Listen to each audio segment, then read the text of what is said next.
You know, we want to get a little perspective from our CBS News election consultant, Frank Luntz, who's also a pollster for the Republican Party. And Frank, this would have been a layup under other circumstances. We've said it before tonight.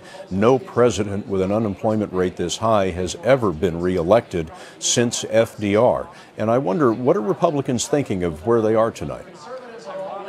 Well, the strange thing is that as bad as this was for the presidential campaign, it's actually been a success among House races where Republicans are holding their own and might actually end up with a net gain of a seat or two, which nobody was expecting. In the end, Mitt Romney was able to prove that he was a problem solver, but he was unable to prove that he understood their problems.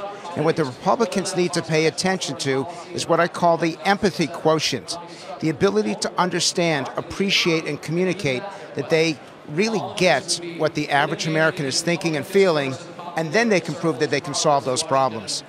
You know, I wonder what demographics in the country, based on what we know at this point, did the Republicans fail to reach? Who do they need to reach now that they haven't reached tonight?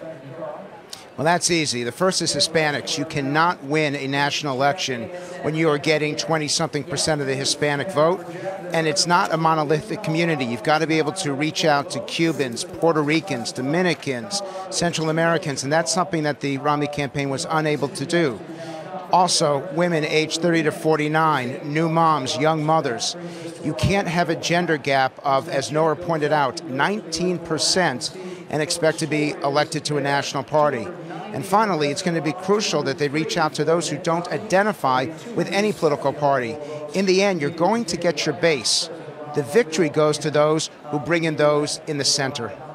Frank Luntz, CBS News consultant and Republican Party pollster, thank you very much for being with us tonight.